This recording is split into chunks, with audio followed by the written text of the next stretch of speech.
구약성경 이사야 55장 1절에서 13절 전체 내용입니다.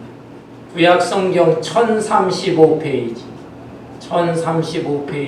이사야 55장 1절부터 13절 전체 내용입니다. 제가 한 절, 여러분 한 절 교독하겠습니다. 오호라, 너희 모든 목마른 자들아 물로 나오라. 돈 없는 자도 오라. 너희는 와서 사 먹되 돈 없이 값 없이 와서 포도주와 젖을 사라. 너희가 어찌하여 양식이 아닌 것을 위하여 돈을 받아두며 배부르게 한다는 것을 위하여 수고하느냐. 내게 듣고 들으소서. 그리하면 너희가 좋은 것을 먹을 것이며 너희 자신들이 기름진 것으로 즐거울. 너희는 귀를 기울이고 내게로 나와 들으라. 그리하면 너희의 영혼이 살리라. 내가 너희를 위하여 영원한 언약을 맺으리니 곧 다윗에게 허락한 확실한 은혜이니라. 보라, 내가 그를 만민에게 증인으로 세웠고 만민의 인도와 권능자로 삼았느니. 보라, 내가 알지 못하는 나라를 내가 부를 것이며 너를 알지 못하는 나라가 내게로 달려올 것은 여호와 내 하나님 곧 이스라엘의 거룩하신 이로 말미암음이니라. 이는 그가 너를 영화롭게 하였느니라. 너희는 여호와를 만난 때에 찾으라. 가까이 계실 때 그를. 악인은 그의 길을, 불의한 자는 그의 생각을 버리고 여호와께로 돌아오라. 그리하면 그가 긍휼히 여기시리라. 우리 하나님께로 돌아오라. 그가 너그럽게 용서하시리라. 이는 내 생각이 너희의 생각과 다르며 내 길은 너희의 길과 다르니라. 여호와의 말씀이니라. 이는 하늘이 땅보다 높음같이 내 길은 너희의 길보다 높으며 내 생각은 너희의 생각보다 높음이니라. 이는 비와 눈이 내려서 그들을 돌아가지 아니하고 땅을 적셔서 소출이 나게 하며 사신하게 하여 파종하는 자에게 영을 부주며 양식을 준과 같이. 내 입에서 나가는 말도 이와 같이 헛되이 내게로 되돌아오지 아니하고 나의 기뻐하는 뜻을 이루며 내가 보낸 일의 형통함이니라. 너희는 기쁨으로 나가며 하나님의 인도함을 받을 것이요 산들과 언덕들이 너희 앞에 노래를 바라고 그의 모든 도가 성벽을. 13절 다같이 잣나무는 가시나무를 대신하여 나며 화석류는 찔레를 대신하여 날 것이라. 이것이 여호와의 기념이 되며 영영한 표징이 되어 끊어지지 아니하리라. 아멘. 일반적으로 사람들은 자기 집에 손님을 초청할 때 집안을 깨끗이 청소하고 또 여러 가지 좋은 음식도 장만하면서 손님을 초청하게 됩니다. 그런데 이러한 모습은 하나님도 마찬가지입니다. 하나님께서 우리 인간들을 초청하시는데 그냥 부르시는 것이 아니고 여러 가지 좋은 것들을 미리 준비해 놓으시고 초청하시는 선하신 하나님이신 것입니다. 오늘 이 본문 말씀은 하나님께서 우리 인간을 부르시는데 그 부르심에 대해서 우리 인간이 올바로 응답하기만 하면 하나님께서 구원의 은혜뿐만 아니라 여러 가지 귀하고 좋은 것들을 주시겠노라 약속하신 말씀입니다. 여러분 본문 말씀 1절을 볼까요? 오호라, 너희 목마른 자들아 물로 나오라. 돈 없는 자도 오라. 너희는 와서 사 먹되 돈 없이 값 없이 와서 포도주와 젖을 사라 말씀하고 있습니다. 하나님의 초청입니다. 하나님께서 그냥 초청하신 것이 아니라 모든 것을 다 준비해 놓으시고 이것을 공짜로 거저 주시겠노라 말씀하시면서 초청하시는 것입니다. 여러분 옛날 한국에서는 장사꾼들 중에서 소리를 막 질러대면서 외쳐대면서 장사를 하는 사람들이 많이 있었습니다. 대표적으로는 낮에 아이스케이크 장사가 있어요. 또 뻥튀기 장사가 있어요. 그 옛날을 지금 추억을 해보면 그냥 아이스케이크 그 상자를 어깨에 들쳐매고 이 동네 저 동네 다니면서 아이스케이크 하면은 동네 아이들이 다 몰려듭니다. 또 뻥튀기 장사도 보면 시장 한쪽이라든지 마을 한쪽에다가 뻥튀기 기계를 설치해 놓고 거기에 옥수수를 그냥 한 대죠. 집어넣죠. 그리고 불을 달구고 퉁구라고 기억나시나요? 그 바람을 일으키는 퉁구를 돌리고 하게 되면 이 시간이 되게 되면은 뻥튀기가 터지잖아요. 근데 그 타이밍을 잘 알아서 그 장사꾼은 이제 터지기 직전에 뻥이야 하게 되면은 진짜 뻥 소리가 나면서 그 옥수수가 커져가지고 강냉이가 되잖아요. 그러면은 그냥 또 사람들이 몰려와서 그 강냉이 또 사곤 했습니다. 낮에는 이런 사람들이 소리를 외치면서 장사를 해요. 밤에는 또 어떤 장사꾼들이 있었습니까? 메밀묵 찹쌀떡 생각나십니까? 한밤중에 메밀묵 사세요, 뭐 찹쌀떡 사세요 하면 그 소리가 참 고요한 밤중에 청아하게 퍼져 울리는데 저도 어린 시절에 그 소리를 들으면 먹고 싶은 거예요. 저녁 먹은 지가 한참 되어서 배가 꺼지고 그게 초조한데 그 소리를 듣고 어머니한테 돈 좀 달라고 해서 여러 번 나가서 메밀묵 찹쌀떡 사 먹은 적이 있습니다. 그러면 아주 참 오래된 추억이지요. 그런데 옛날 이스라엘에서도 이런 사람들이 있었던 것입니다. 가죽 부대에다 물을 담고 또는 포도주도 담고 또는 우유도 담고 그러면서 돌아다니면서 물 사세요. 포도주 사세요. 또 우유를 사세요. 하면은 사람들이 몰려와서 돈을 내면서 값을 치르고 그것들을 사가게 되었던 것입니다. 그런데 이런 배경 속에서 지금 하나님의 종 이사야 선지자는 외칩니다.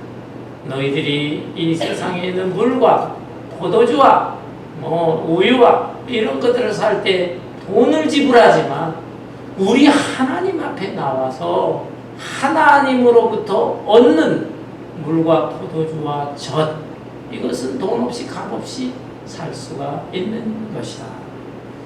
여기에 언급되어 있는 물이라고 하는 것은 육체의 물만 말하는 게 아니고 우리의 영혼의 갈증을 해갈시켜주는 영생수를 말하는 것입니다.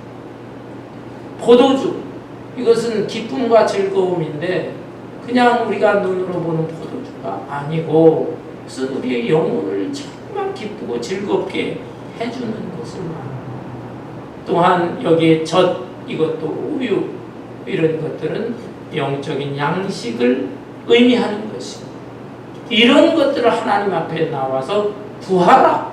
하나님께서 미리 준비해 놓으시고 초청을 하시는데 올바로 응답된 너희들에게 돈 없이 값 없이 주시겠노라 말씀하는 것입니다. 그런데 이 말씀의 의미도 모르고 하나님의 초청에 대해서 이스라엘 사람들은 거부했어요. 그래서 여기 2절에 보면 너희가 어찌하여 양식이 아닌 것을 위하여 은을 달아주며 배부르게 하지 못할 것을 위하여 수고하느냐. 내게 듣고 들을지어다. 그리하면 너희가 좋은 것을 먹을 것이며 너희 자신들이 기름진 것으로 즐거움을 얻으리라. 이스라엘 사람들 또 이 세상에 있는 사람들은 하나님의 이 초청을 거부하면서 영혼에 대한 그 갈증을 해소하고 영혼의 기쁨을 주고 또 영혼의 배부름을 주는 이런 것을 추구하지 않고 단순히 육신의 그 목마름과 배고픔을 해결해 주는 것들, 그런 것들을 추구했다라는 것입니다. 어리석은 것이죠. 그래서 너희가 어찌하여 양식이 아닌 것을 위하여 은을 달아주며, 우리가 육신을 위해서 먹는 양식, 그것도 필요하지만 그것이 우리의 영적인 배고픔을 해결해 주지 못한다 이 말이에요. 그러니까 그 양식은 진정한 양식이 아닌데 그 진정한 양식을 추구할 생각을 하지 못하고 그저 은을 달아주고 값을 치르면서 그런 양식을 먹는 것에 급급하느냐라는 것입니다.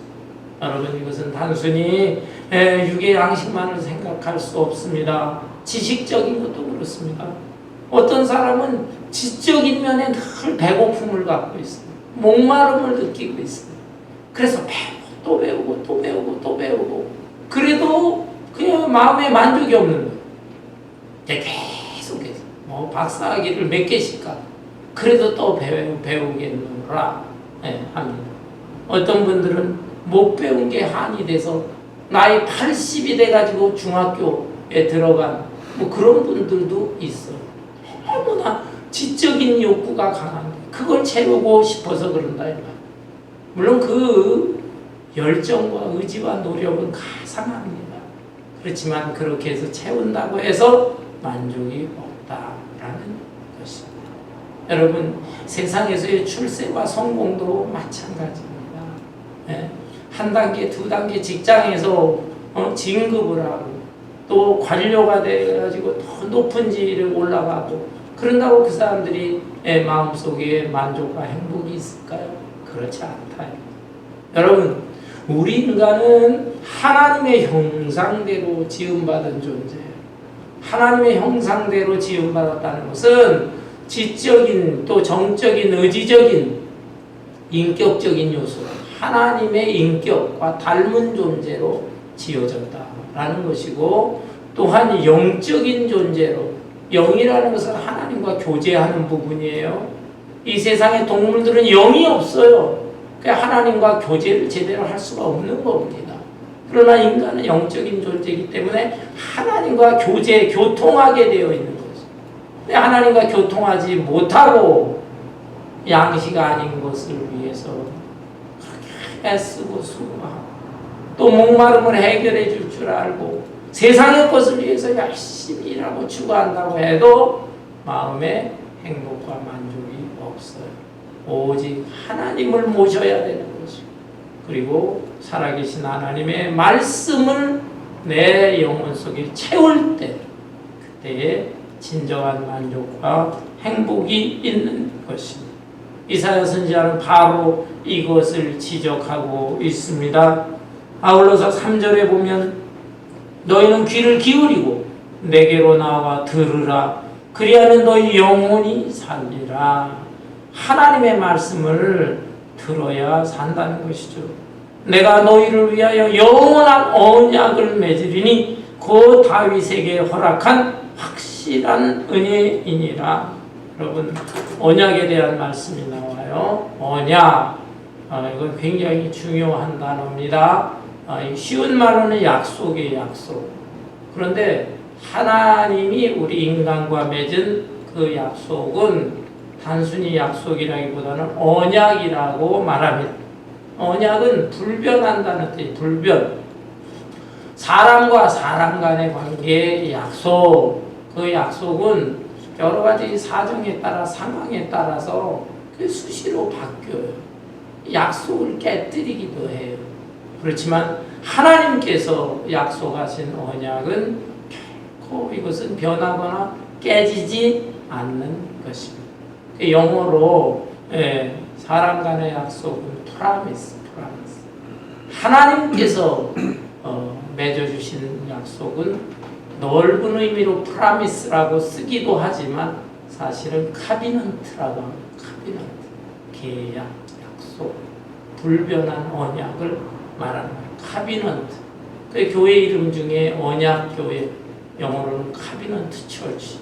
우리 교회 이 아래에도 미국 장로교회가 있는데 카비넌트 처치. 그 언약을 하나님께서는 우리 믿음의 조상들과 맺으셨어요. 노아와도 하나님의 언약을 맺으신 게 있고, 또 아브라함과 맺으신 것도 있고, 또 모세와도 맺으신 것도 있고. 그런데 오늘 본문에는 다윗과 맺은 언약, 이 언약이 언급되어 있습니다. 다윗과 맺은 언약은 무엇일까요? 여러분, 다윗은 정말 훌륭한 믿음의 사람입니다. 물론 다윗도 연약한 인간이기 때문에 여러 차례 죄를 졌지만 하나님의 책망의 말씀을 들었을 때 그는 변명하지 않았습니다. 내가 무슨 죄를 졌냐 이렇게 합리화하지도 않았습니다. 철저하게 하나님 앞에 낮아져서 눈물로 참회를 했어요. 하나님은 그것을 기뻐하셨습니다. 네가 연약하고 부족하지만 네가 중심으로 회개하는구나. 그리고 네가 중심으로 나를 사랑하는구나. 그래서 하나님은 다윗을 가리켜 내 마음에 합한 자다. 다윗은 내 마음에 합한 자다. 내가 마음으로 인정하고 마음으로 기뻐하는 자다. 다윗을 칭찬했어요. 그리고 이 다윗은 성전을 지으려고 그렇게 애를 썼어요. 하나님 앞에 성전. 내가 살고 있는 이 궁궐은 너무 아름다운데 하나님이 거하시는 성전이 초라해서야 되겠네. 성전 지으려고 애를 썼지만 하나님께서는 네가 전쟁, 원치 않은 전쟁이긴 하지만 전쟁을 통해서 피를 너무 많이 흘렸구나.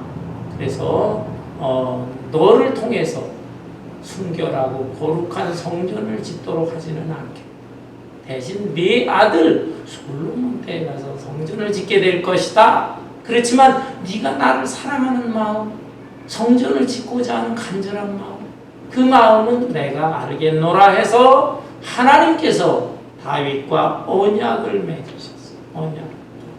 그 언약이 무엇입니까? 하나님께서 다윗에게 계시의 말씀을 주셨어요. 하나님의 뜻을 알려주셨어요. 그 알려주신 말씀이 시로 노래로 시편에 보면 150편 중에서 절반 정도가 다윗이 기록을 한 것입니다. 그냥 하나님의 뜻을 받아서 기록을 하게 된 것입니다. 그 계시로 주신 말씀 그대로 순종을 하고, 또 다윗은 왕이기 때문에 왕 지도자로서 일반 백성들을 가르치는데 그 가르치는 하나님의 계시의 말씀을 백성들이 잘 순종하기만 하면 하나님께서 복의 복을 주실 것이다. 하나님의 말씀 순종하기만 하면 너는 복 받고 내 후손들도 복 받을 것이다. 다윗의 왕위가 계속 이어질 것이다. 다윗의 후손들이 왕이 되지 못하는 일이 없고 계속 왕이 될 것이고, 그 통치를 받는 백성들은 잘 살게 될 것이다. 그러면서 다윗의 후손 가운데 특별히 왕 중의 왕이라고 할 수 있는 메시아가 탄생할 것이다. 메시아 예수 그리스도.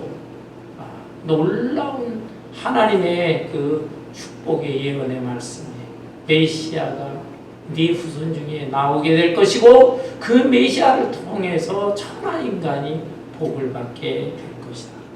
이 다윗의 언약, 이것을 지금 이사야 선지자는 언급을 하고 있는 것입니다. 그러면서 4절에 보니까 보라, 내가 그를 만민에게 증인으로 세웠고 만민의 인도자와 명령자로 삼았나니. 이것은 바로 다윗과의 언약 속에서 이 땅에 오실 메시아를 말하는 것입니다.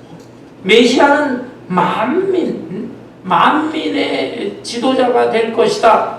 만민의 명령자가 될 것이다. 5절에 보라, 내가 알지 못하는 나라를 내가 부를 것이며 너를 알지 못하는 나라가 내게로 달려올 것은 여호와 내 하나님 곧 이스라엘의 거룩하신 이로 말미암음이니라. 이는 그가 너를 영화롭게 하였느니라. 이게 무슨 뜻입니까? 메시아 예수 그리스도가 오심으로 인해서 이 땅에 하나님의 나라가 시작됩니다. 마가복음 1장 15절에 보면 예수님이 30년 동안 목수로 사시고 또 30세 되어서 공적인 사역, 하나님의 공적인 사역, 전적인 사역을 시작하실 때 첫 번째로 외친 말씀이 무엇이냐면 때가 찼다. 때가 찼다. 하나님의 나라가 가까이 왔다. 이 말씀을 하시면서 예수님이 하나님의 사역을 시작하셨어요. 곧 예수님을 통해서 하나님의 나라, 하나님의 왕국이 시작되게 되는데 그 하나님의 나라, 하나님의 왕국에는 이스라엘 사람만이 들어오는 것이 아니고 이방 사람들까지도 들어오게 될 것이다. 곧 이스라엘 네가 알지 못하는 나라들, 곧 이방 나라들, 그 이방 나라 백성들도 들어오게 된다.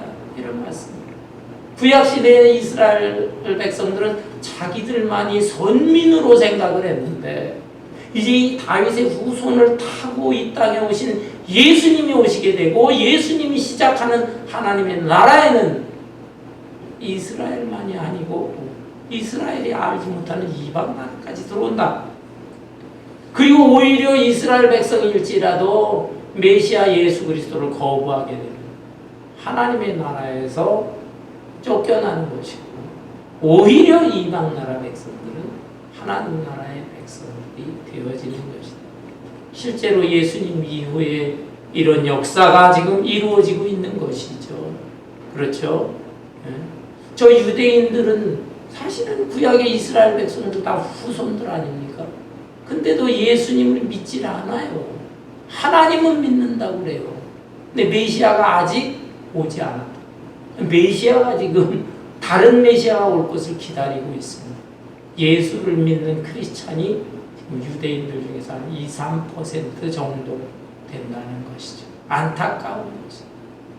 그렇지만 그 대신에 이방 사람들 전혀 여호와 하나님도 모르고 율법, 모세의 율법도 모르고 하던 사람들이 예수님을 알게 된 것이죠. 수많은 전도자 또 선교자들의 헌신과 희생을 통해서 예수님을 알게 되고 예수님을 영접함으로 인해서 하나님의 나라에 들어가게 된 것입니다. 이것이 벌써 이사야 선지자를 통해서 이미 다 예언되어 있는 것입니다. 그래서 아무리 무지몽매한 이방 사람일지라도 하나님의 부르심을 받고 또 예수 그리스도의 초청하신 부르심에 응답하게 되면 구원을 받고 하나님 나라의 백성이 된다라는 것입니다. 아멘. 여러분, 나 같은 죄인 살리신 주님의 놀라워 이 유명한 찬송이잖아요. 그 찬송을 지은 분이 존 뉴턴이라고 하는 목사님, 존 뉴턴 8세기 분인데 영국 분. 존 뉴턴은 본래 어떤 사람이었는가? 아프리카에 가서 흑인들을 잡아서 영국과 유럽에다 노예로 파는 노예 상인이었어요. 노예 상인. 아주 악덕 노예 상인이었단 말이에요. 이 사람이 이제 주님을 알게 되고 그래서 눈물로 참회하고 하나님의 사람이 되고 심지어 목사님까지 되었습니다. 그런데 이 존 뉴턴 목사님이 어느 날 설교를 했어요. 설교. 내가 천국에 가게 되면 나는 세 번 놀라게 될 것이다. 첫 번째는 내가 도저히 이 눈으로 볼 때 이 세상에서 도덕적인 면으로 평가해 볼 때 천국에 갈 수 없는 사람, 그런 사람들이 천국에 와 있는 겁니다. 그걸 보고 놀란다는 거예요. 도둑놈, 가늠한 사람, 강도질, 살인자 그런 사람들인데 천국에 와 있다는 사실 때문에 내가 놀라게 될 것이다. 두 번째 놀라는 것은 내가 당연하게 생각했던 사람, 이 사람들은 천국에 올 것이다. 천국에서도 아주 높은 자리가 있다면 그 자리를 차지할 것이다 라고 생각했던 사람들, 그런 사람들이 눈에 안 보인다 이 말이에요. 그 눈에 안 보인다는 그 사실 때문에 나는 충격을 받고 놀라게 될 것이다. 예를 들면 교회 열심히 다녔어요. 교회 또 직분자라고 해요. 집사요, 장로요, 심지어 목사요. 그런 사람들은 당연히 천국에 와 있어야 할 텐데 자기가 가서 볼 때 그런 사람들이 올라와 있지 않았다라는 사실을 보면서 자기는 충격을 받고 놀라게 될 것이다. 세 번째로는 자기 자신이 천국에 와 있다는 사실 때문에 놀라게 될 것이다. 이 존 뉴턴은 자기 자신이 얼마나 많은 죄를, 얼마나 끔찍한 죄를 지었는가를 알고 있는 것입니다. 그래서 눈물로 참회를 했지만 그럼에도 불구하고 마음 한속에 나 같은 죄인이 정말 주님 앞에 설 수 있을까? 영원한 천국에 들어갈까? 하는 마음이 있었는데 주님의 은혜로 천국에 자기가 와 있다는 사실 때문에 자기는 놀라고 감사할 것이다. 이런 말씀을 드렸습니다. 사랑하는 성도 여러분, 이런 면에서 볼 때 하나님의 부르심, 초청에 응답하고 또 예수 그리스도를 통해서 우리가 하나님의 자녀가 되고 백성이 되었다는 사실에 대해서 감사할 수 있는 저와 여러분들 되시기를 바랍니다. 아멘. 우리는 하나님의 초청에 대해서 한 번 초청하셨지만 그 초청에 대한 응답으로 끝나지 말고 계속적으로 시간 순간 상황 속에서 하나님은 자꾸 우리를 부르십니다. 그 부르심에 대해 외면해서는 안 돼요. 어떻게 응답해야 되느냐? 6절부터 볼까요? 너희는 여호와를 만날 만한 때에 찾으라. 가까이 계실 때에 그를 부르라. 여호와를 만날 만한 때에 찾으라. 가까이 계실 때에 그를 부르라. 무슨 뜻일까요? 이것은 기회를 놓치지 말고 하나님의 부르심에 응답하라라는 뜻입니다. 내가 건강한 상황 속에서 하나님이 부르셨어요. 전도자를 통해서 부르셨어요. 감사하다. 감사에 응답하고 그리고 또 내가 건강하니까 주의 일을 해야지 하면서 순종할 줄 알아야 되는 것입니다. 그런데 건강할 때 기회를 주셨는데도 불구하고 응답을 하지 않는 것입니다. 지금은 내가 세상의 즐거움과 재미에 좀 더 빠지고 나중에 차차 해야 됩니다. 차차. 마귀가 우리 신자들을 이제 시험을 하게 되죠. 유혹을 하게 될 때 어떻게 유혹을 하는가? 아주 견디기 힘든 환난과 고통을 통해서 유혹을 하는 경우도 있어요. 그런데 그것까지도 견디는 사람에게는 다른 방법으로 또 유혹합니다. 너무 편하게 또 세상 즐거움에 빠지게도 만드는 것. 그거는 더 이기기가 어렵습니다. 그래서 독일의 시인이면서 철학자였던 괴테가 말했어요. 고통을 이기는 것은 어렵다. 그러나 쾌락을 이기는 것은 더 어렵다. 우리의 환경과 상황을 아주 편안하게 해요. 그래서 하나님께서 부르심에도 불구하고 차차 내가 하나님 믿고 차차 하나님 전에 나가 예배드리고 차차 내가 주의 사역을 감당해야지 그럽니다. 이게 마귀의 전략이에요. 그래서 마귀의 전략이라는 게 차차 하다가 아차차 하는 게 마귀의 전략. 아차차 하면서 지옥에 떨어지고 아차차 하면서 혹시 구원을 얻더라도 부끄러운 구원밖에는 못 얻는다라는 것입니다. 나에게 기회가 주어졌습니다. 아직은 그래도 건강 있고 아직은 그래도 경제적인 여유도 있고 아직은 그래도 내가 재능도 있고 이럴 때 하나님 부르시면 부르면 응답해서 주님을 믿을 뿐만 아니라 주님의 나라를 위해서 섬길 수 있는 사람들이 될 수 있기를 바랍니다. 아울러서 두 번째로 우리는 어떻게 응답해야 될 것인가? 죄를 철저히 회개하면서 하나님의 초청에 응답해야 됩니다.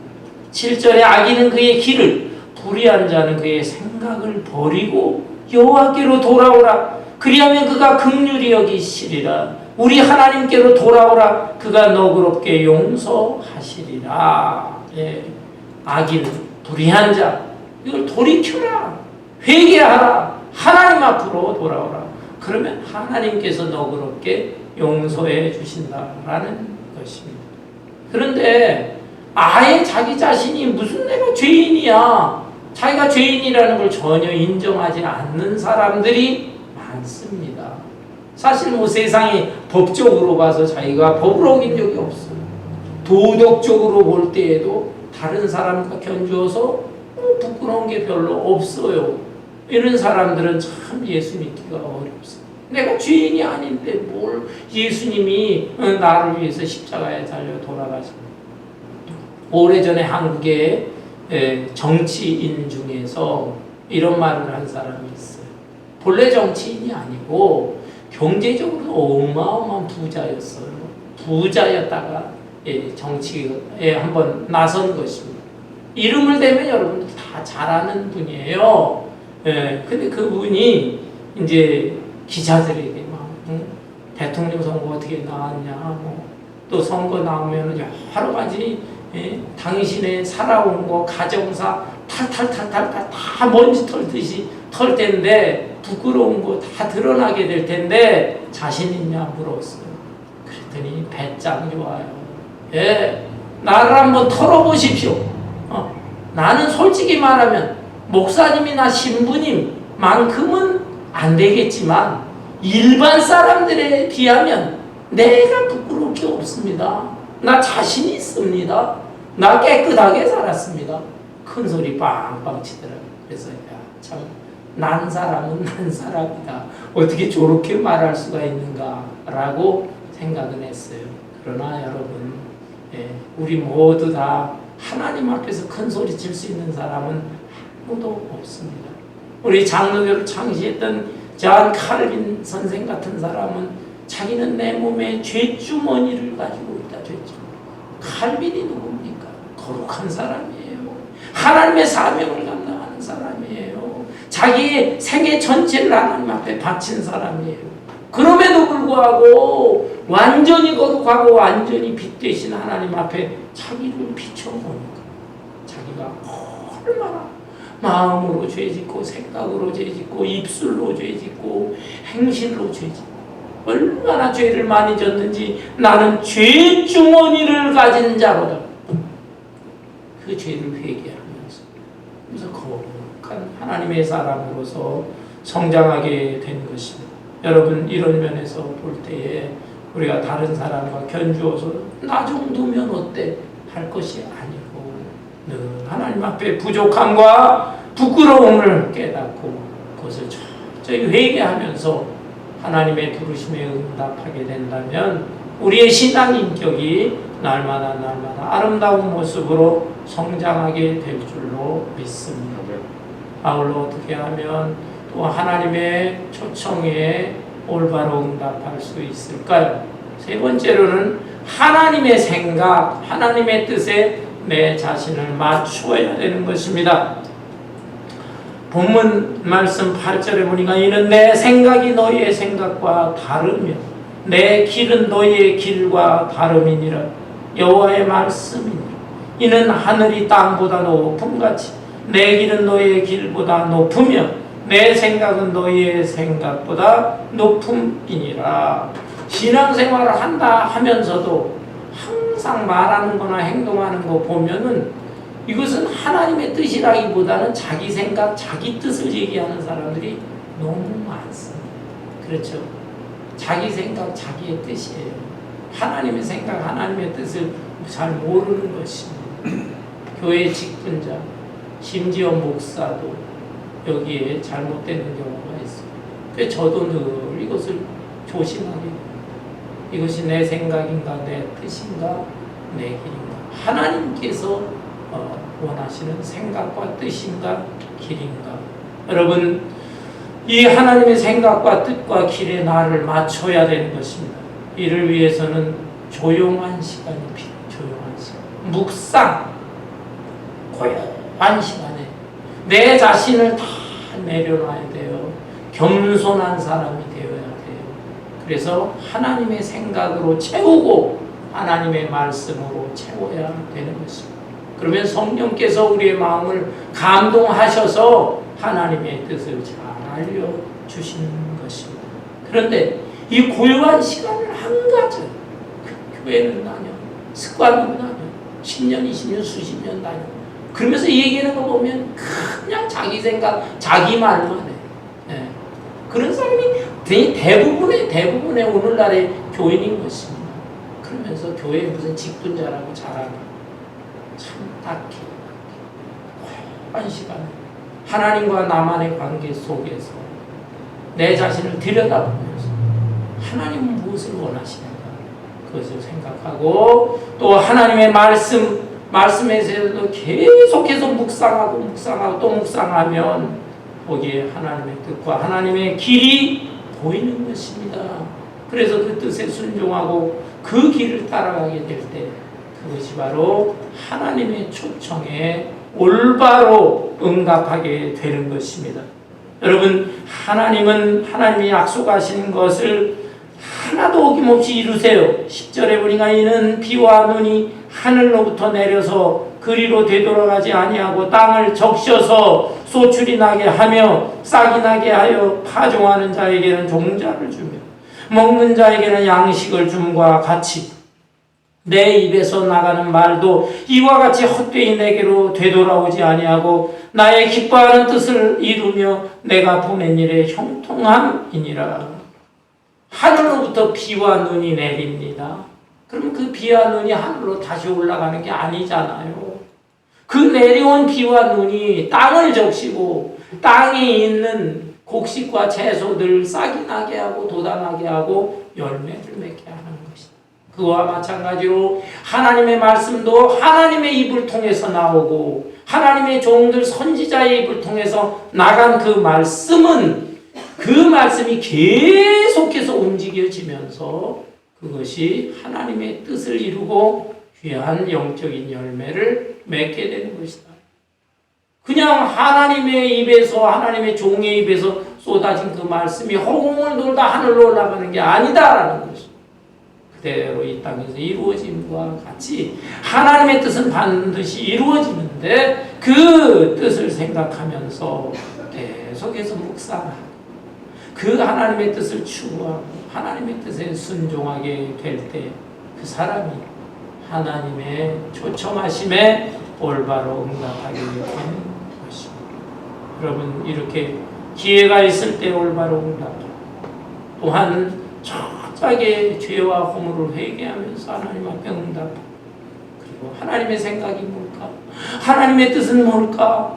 고민도 하고 또 말씀을 묵상하고 기도하고 성령의 충만함을 받아서 그 뜻에 순종하게 될 때 하나님은 그런 사람을 기뻐하십니다.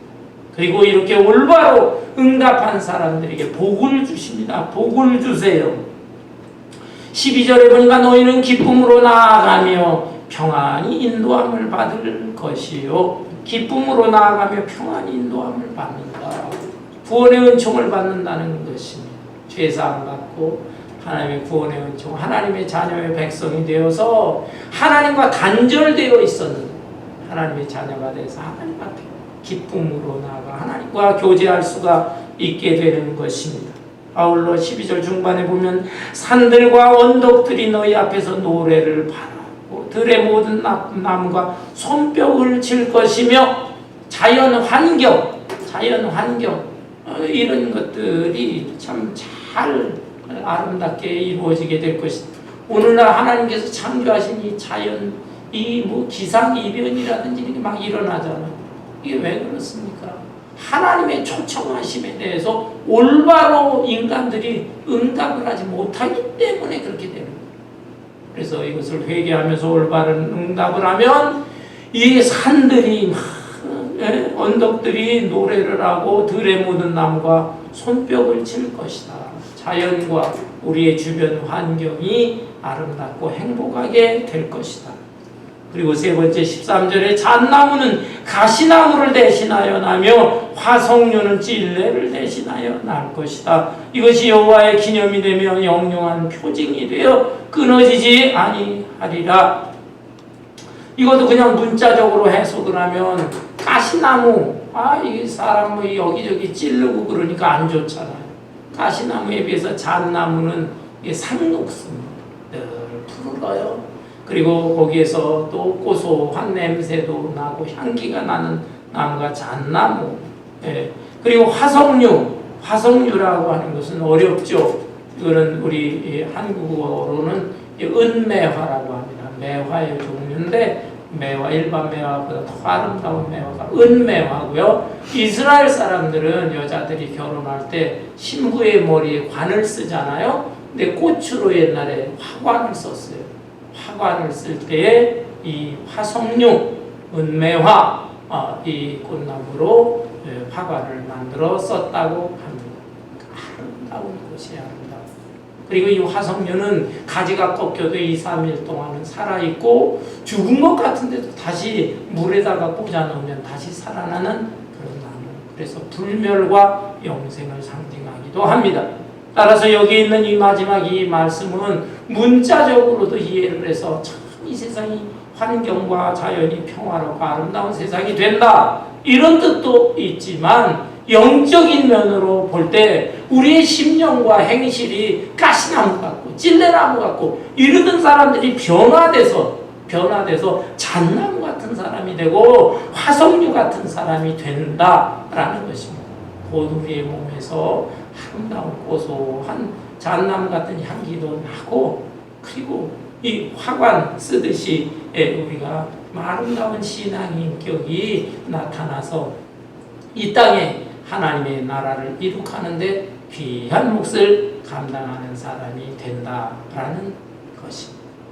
하나님 성도 여러분, 하나님의 초청에 대해서 우리는 얼마나 올바로 응답하면서 살아가고 있습니까? 미국의 재벌 중에 워런 버핏이라는 사람이 있습니다. 워런 버핏. 몇 년 전만 해도 이 사람이 미국 최고의 부자 빌 게이츠 다음으로 두 번째 부자였어요. 이 사람은 주식 투자, 여기에 아주 귀재라고 합니다.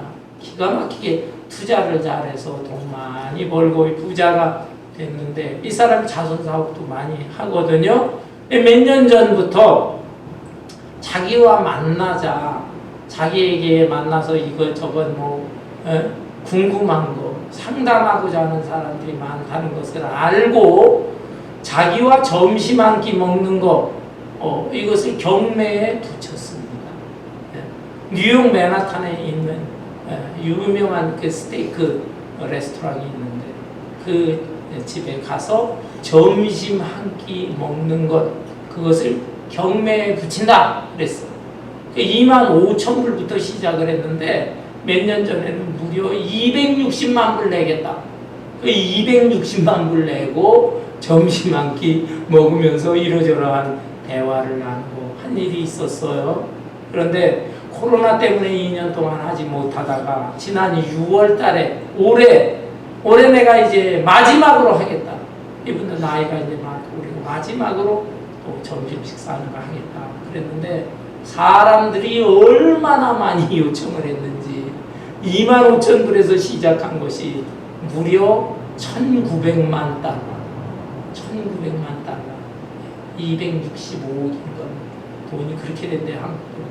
그 돈을 내고서 점심 한 끼를 먹겠다 하는 사람이 나타났다라고 하는 것입니다. 물론 그 돈을 워런 버핏이 갖지 않아요. 그 돈 다 모아가지고 샌프란시스코에 있는 빈민구호단체가 있습니다.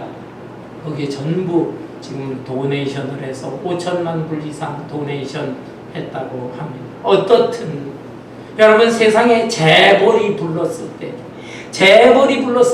자기 돈을 수천만 달러를 그렇게 갖다 내가면서 점심 한 끼 얻어먹으려고 하는데 천지만물을 창조하신 여호와 하나님이 우리를 부르신다고 하는데 우리가 거기에 어떻게 응답하지 않을 수가 있겠습니까?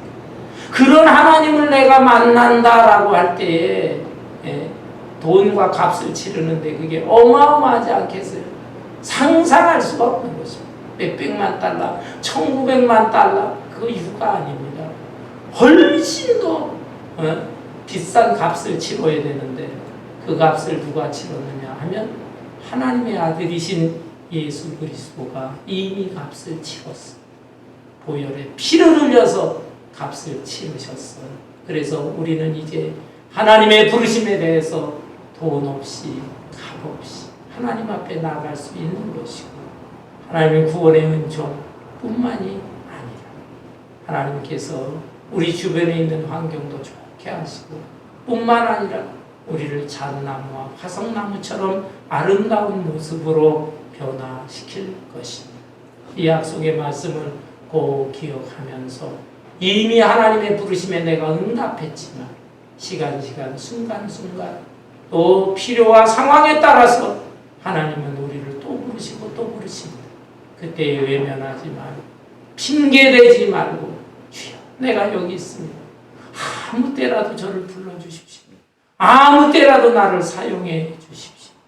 이렇게 순종하는 여러분 되시고, 또 우리 주변에 아직도 이 영적인 세계를 모르는 사람, 내 인생이 어디서 와서 어디로 가는지를 모르고, 또 영원한 천국과 지옥을 모르고 영적으로 그저 방황하면서 사는 불쌍한 영혼들이 있는데, 이런 사람들에게도 여호와 하나님의 초청하신 이 부르심에 대한 메시지를 증거하면서 그들을 주 앞으로 인도할 수 있는 저와 여러분 되시기를 주님의 이름으로 축원합니다.